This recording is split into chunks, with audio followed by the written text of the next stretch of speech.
Welcome to Face to Face. This is a show about change and what's next.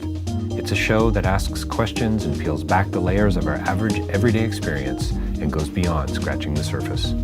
We interview people doing incredible things who are making a difference around the globe. Join me as we listen in and get one step closer to understanding that big ideas shared create collaboration.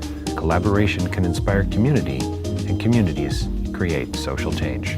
I'm David Peck, and this is Face to Face.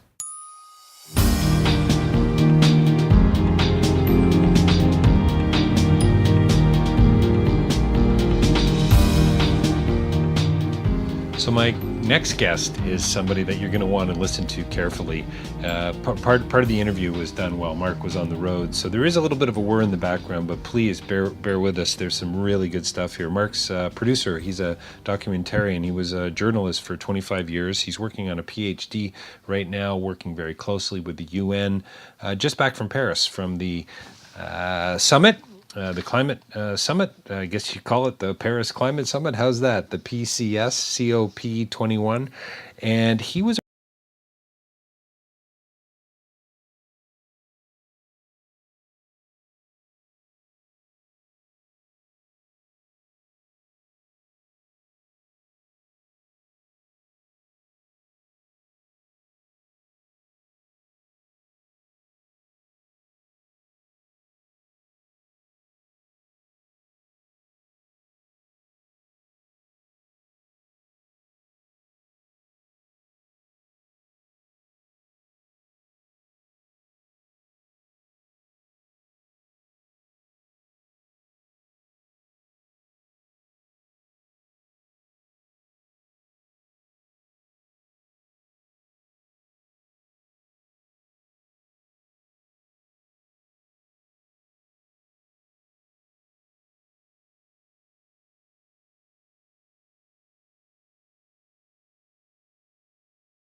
but we're also going to talk, I think, about the implications. Mark, can you give us I don't know, maybe just give us a quick short overview about the film? I mean, obviously, I want to talk about the conference a little bit. I mean, I've got lots of questions around the film as well, but congratulations, first of all. It's a beautiful piece.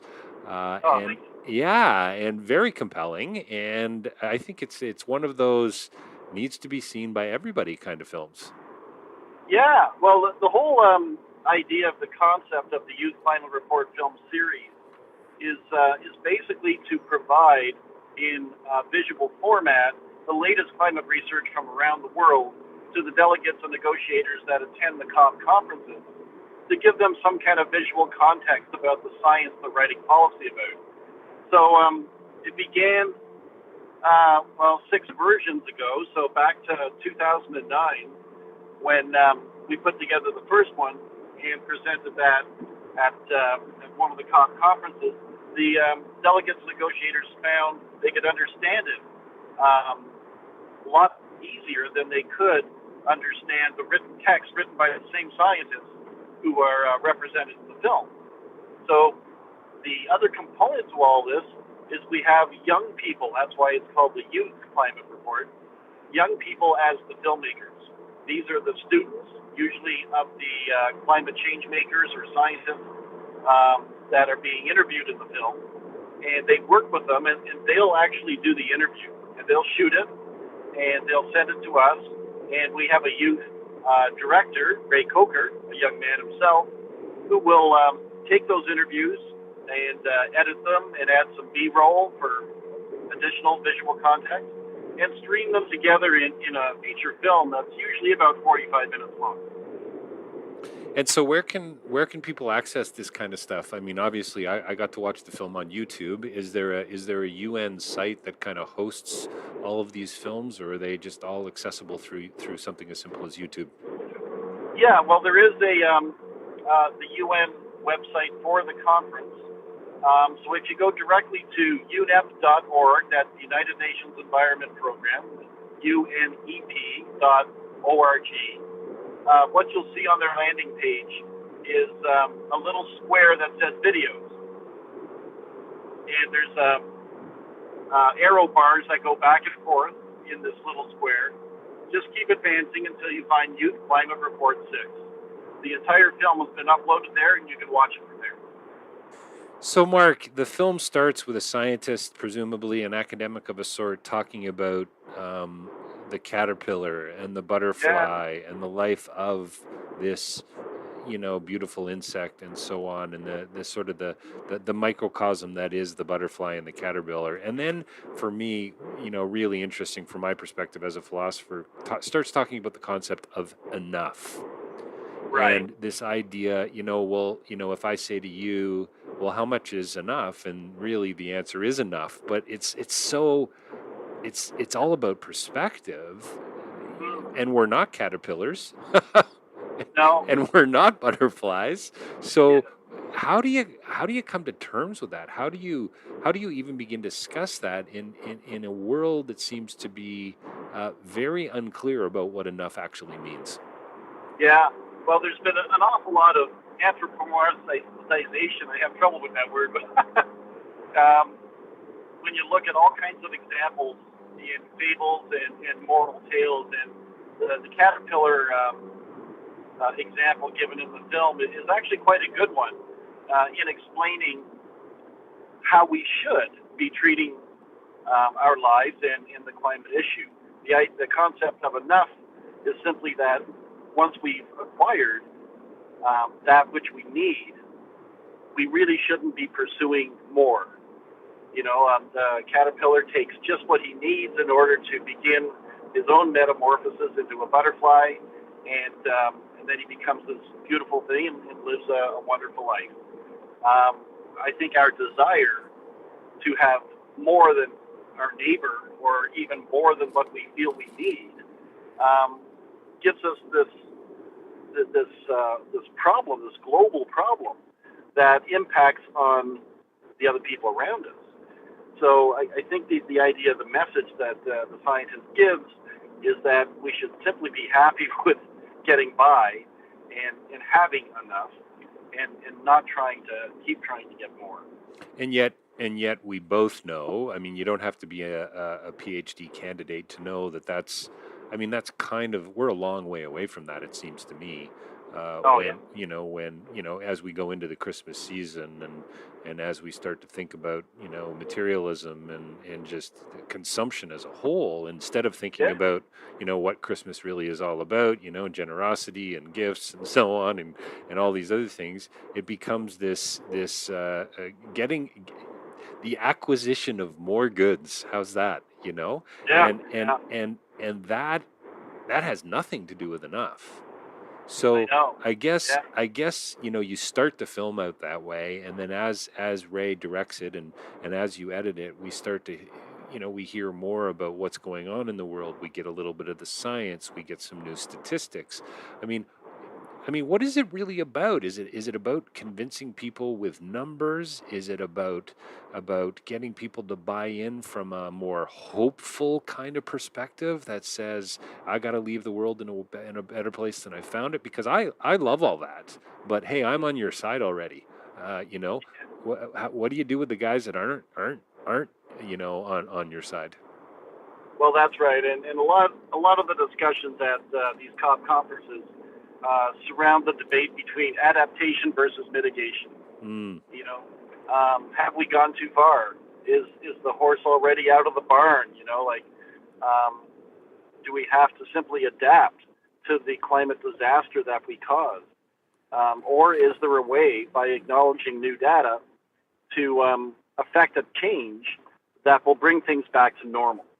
And it's always been a bit of a both in this debate. And and a very interesting thing that I see vis-a-vis that enough concept we were talking about before is a lot of the larger developed nations make a contribution financially to the lesser developed nations in the form of a fund that they can draw from in order to implement some of the resolutions that come out of these conferences that they couldn't afford to implement themselves.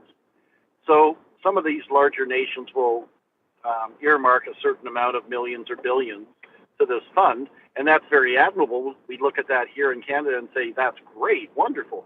But then there's some people that say, well, just a second now, why give the money to these underdeveloped nations when we could use that money right here at home to take care of our own people? So it's really interesting to hear that debate, because the second part of it is usually not a consideration at all, but there still is some dissent among people that don't necessarily want to, give away too much money to other countries when they feel there is a need at home. And there is some truth to that, but not in this particular case, because the climate change issue is so large and serious that we all have to dig deep into our pockets, metaphorically and financially, in order to help out the world in this case. That's why we get together through the United Nations. Well, I mean, and this clearly comes out in the film, and I love the interdependent, like, relational quality of the film. I think it's lovely and wonderful, and I think it's absolutely where we need to head, and we need to start treating each other a little better, it seems to me. Right. And on so many levels, right, Mark? I mean, this isn't just about the environment. This is about economically. This is relationally. This is within our families. At the risk of sounding like an incredible idealist, and I'm okay with that. I really do think that's what this is all about. I mean, we're all connected. We're all in this together. Now the question is, how the hell do we convince those who aren't in agreement to say, you know what, maybe this is a little worse than I had originally thought? Yeah, and that's where the data comes into play. When they actually see the films that we present at these conferences, and when they read the latest data, they get this eye-opening moment when they kind of realize, oh boy, this is worse than what we thought. It might even be too late. So let's go full steam ahead. And Mark, do you have examples yourself of seeing people having those kinds of aha moments where they have been sort of the scales have been peeled back to say, wow, I had no idea, or I'm a believer now, or sign me up, how do I get involved? Or do you find a lot of these conferences, a lot of these types of initiatives are really about people preaching to the converted, basically? Yeah, there is an awful lot of that. I don't think there's many people attending these conferences that need to be convinced or turned into believers. But as far as the actions that need to be taken and the responsibilities of individual nations, the data that surprises them motivates them to take that step they were previously reluctant to do. Right. Yeah.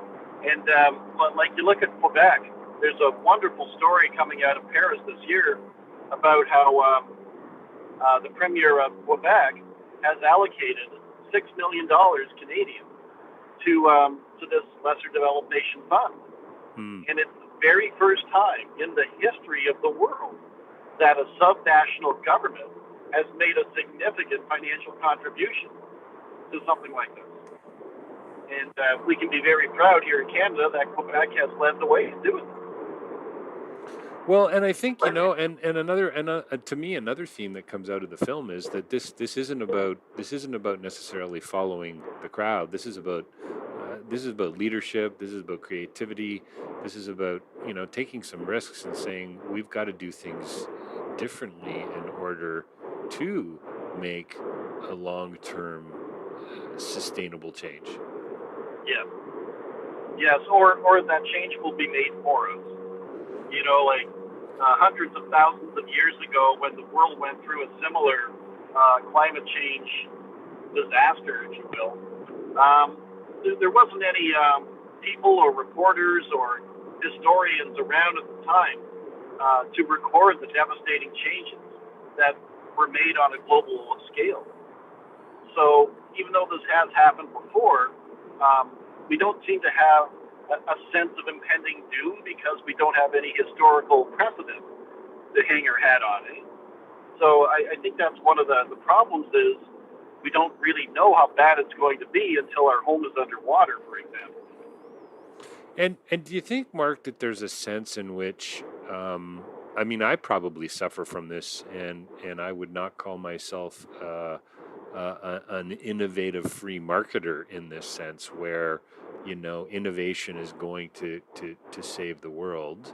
I do believe innovation is the way forward, no matter what field you're working in, no matter what sector you're working in. But at the same time, I don't think we can continue living the way we're living, and then innovation is going to save us along the way. Does that make sense, that question? I mean, it's kind of a statement and a question at the same time. But I guess what I'm saying is, I think there's a whole group of people out there who think it doesn't really matter. We're the free market is going to provide a solution for us. Yeah, I don't think the free market will provide the solution. It might provide several small solutions. But what we really have to look at for an issue like this is it's not simply coming up with an innovative new way to continue what we're doing, but to reassess what we're doing and decide if we still need to do it. And a perfect example is the Montreal Protocol. Do you remember that? Back in the 80s. This is a United Nations gathering that was called to deal with the big environmental issue of the day, and that was the ozone hole. And specifically, what was causing it. It was another man-made contribution known as chlorofluorocarbon, at the time known as CFCs. And science introduced the problem, explained it very well, and all the nations of the world understood that it was the discharge of these CFCs into the atmosphere that was actually dissolving the ozone gas in the high stratosphere. That was causing a hole.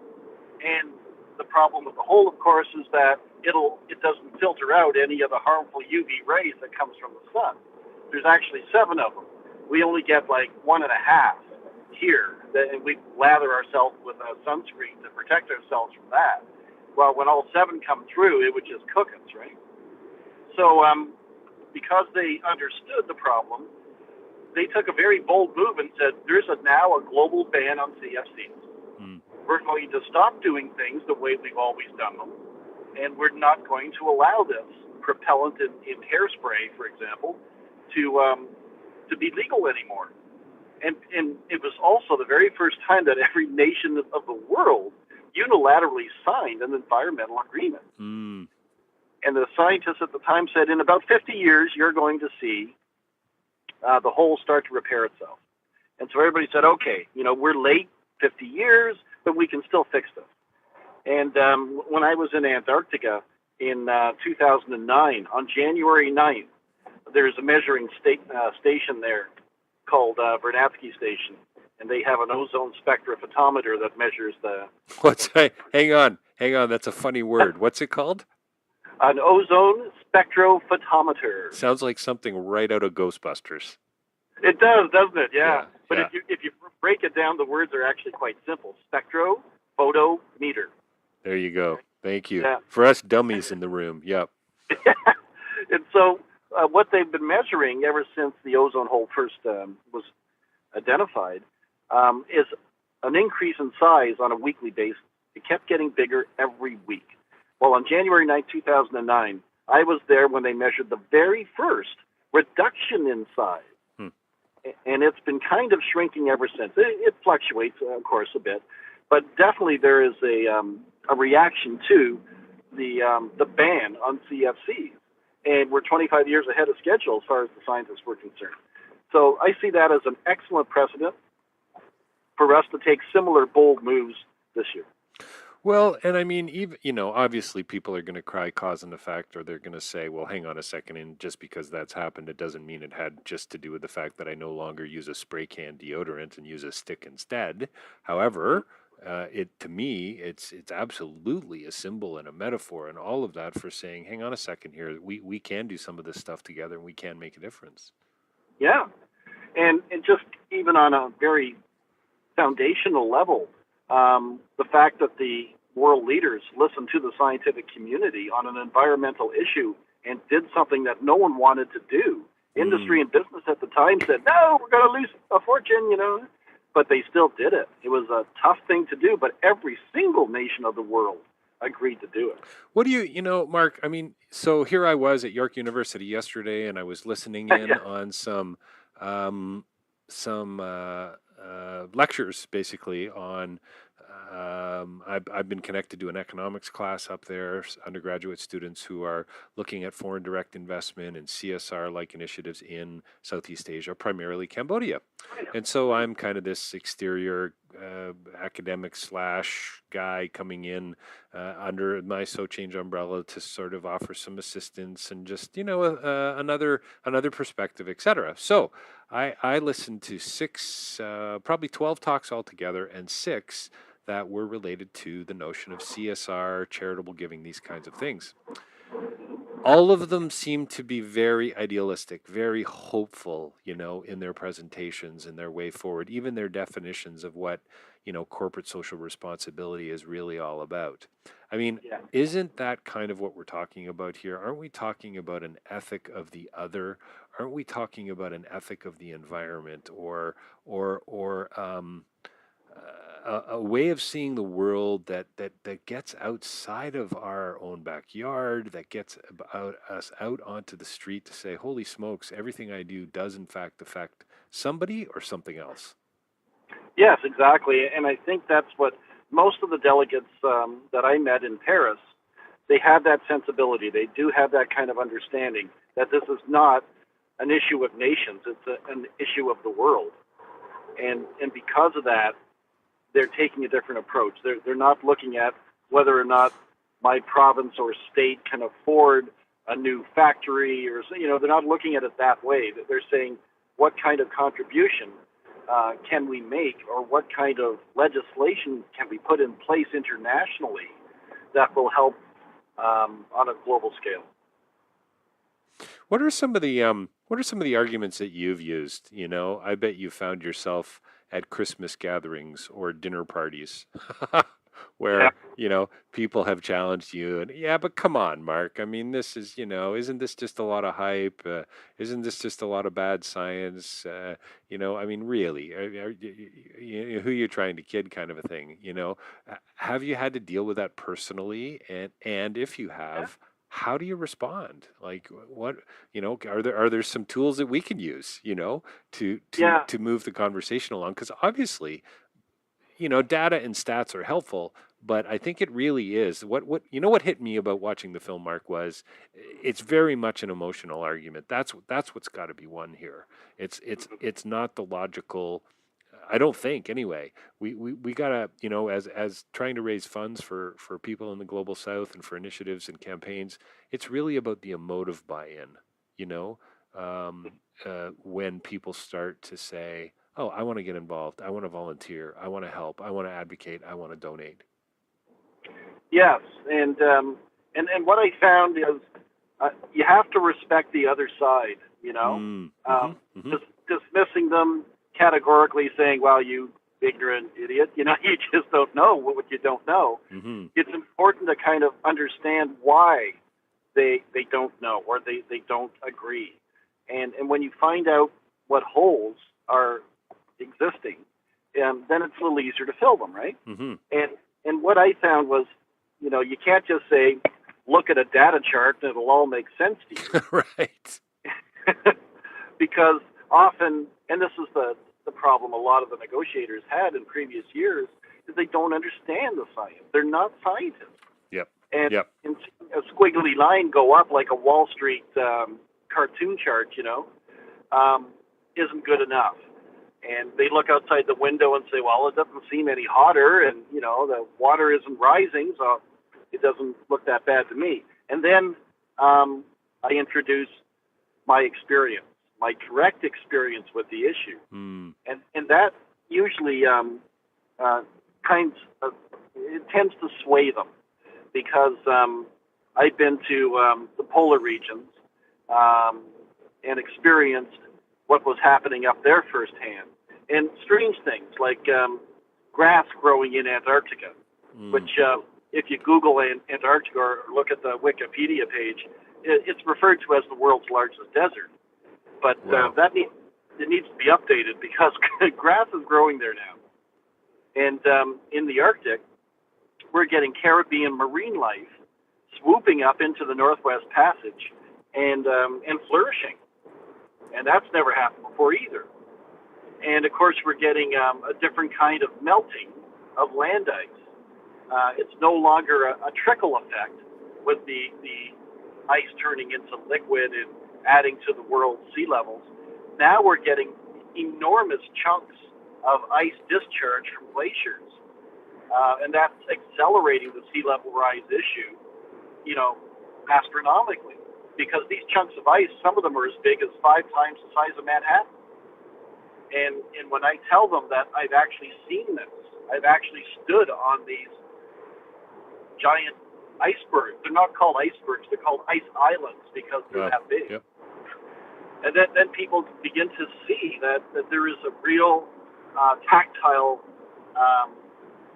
measurement that helps them understand the issue. And I think that's the problem, is they need to see. Everybody's from Missouri. They have to show me the problem. And that's where the films come in, because we're able to show these catastrophic dynamic events that put a context of reality on the issue. So tell me, we're going to have to wrap up here in a few minutes, and I hope we can do a part 2 in the near future, maybe early 2016. We can talk a little bit more about some of the details and some of the implications, and maybe even more of how people can get involved. But Mark, somebody in the film referred to this notion of, quote, a dynamic incentive to innovate, close quote. What, role of government, role of business, role of the individual. Can you talk about that for a second? About what does that mean? What is a dynamic incentive to innovate?